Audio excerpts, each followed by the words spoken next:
Kultivimi I kulturave bujqësore sipas specifikave të terrenit po jep efekte pozitive në rritjen e prodhimit bujqësor në qarkun e Shkodrës. Sipas specialistëve, fermerët po I kushtojnë gjithnjë dhe më shumë rëndësi rajonizimit të kulturave, një qasje që garanton prodhimtari të qëndrueshme dhe cilësi më të lartë. Kjo tendencë ka sjellë edhe zgjerimin e sipërfaqeve të kultivuara me kultura që deri pak vite më parë nuk kanë qenë tipike për zonën. Fermerët kanë kuptuar se kulturat bujqësore nuk zhvillohen normalisht në të gjitha zonat të qarkut të Shkodrës. Për shembull, kultura udhirit ka filluar të zhvillohet shumë marrësinë e madhe. Ka mjedhje të udhirit dhe kanë tendenca të shtojnë sipërfaqet sepse ka gjetë vendin udhiri optimal në atë zonë. Krahas kësaj zonë udhiri po kultivohet mirë edhe në mjet, në oblik. Ndërsa kulturat e tjera si misri ka gjetë vendin e përshtatshëm pushat. Ato janë krijuar firma lider.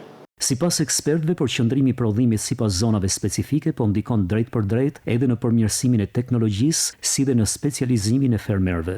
Shpërndarja e fermerëve në pak sipërfaqe me shumë kultura është me humje. Viti I shkuar 2025 është vlerësuar si një ndër vitet më të mira për sektorin e bujqësisë në qarkun e Shkodrës. Të dhënat zyrtare tregojnë se kultura si misri, duhani dhe vreshtaria kanë shënuar rendimentet më të larta në 30 vitet e fundit.